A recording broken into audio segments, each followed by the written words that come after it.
Mani sauc Jānis Pleišins, esmu bijušais Latvijas izlases biatlonists, pašlaik aktīvi pats slēpoju.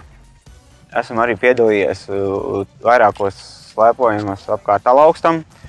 Tagad tam slēpojumam ir maratona status. Īsumā pastāstīšu galvenās lietas, kas jāņem vērā, startējot slēpošanas maratonu. Pirmais būtu, protams, cilvēkam būtu jābūt noslēpojušam, vismaz vairākus kilometrus būtu vēlams. Otrā lieta ir attiecīgi laikam sagatavot slēpes. Slēpes sagatavot varēs arī uz vietas Alaugstā, to var izdarīt biķerniekos, nomā, slēpju veikalos. Vēl svarīga lieta ir iesildīties pirms starta, lai cilvēks startu uzejot nav nosalis. Pirms starta galvenais ir paslēpot iesildīties, un tad, kad ir paslēpots, nedaudz paskriet, un tad ir jāizstaipa visas muskuļu grupas. Rokas, izvingrot sāniem, izstaipam rokas. Stiepjās šeit gan rokas, gan aizmugurē kājas. Tas viss darās lēnām, lai muskuļi netiks sastiepti, jo tāpēc pirms tam ir jāpaslēpo, nedaudz jāpaskrien, lai muskuļi nedaudz iesilt, un tad viņus izstaipī. Izkupienu solītī, stiepjās šī visi muskuļi. Ieliecamies.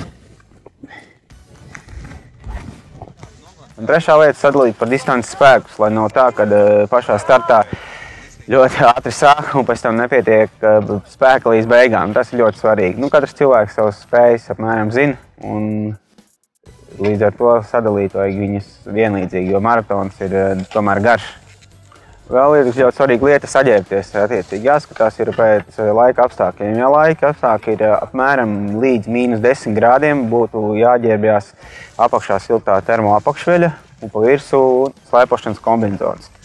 Ja laiks ir augstāks par -10 grādiem, tad varētu vēl uz slēpošanas kombinezonu vilkt iesildošās jakas. Protams, ir svarīgi, lai rokas nesaltu un cepara galvā. Un ļoti svarīgi vēl ir kontrolpunktos padzerties, lai organisms neatūdeņojās. Novēlu visiem veiksmīgu startu un tiksimies Alaugstā!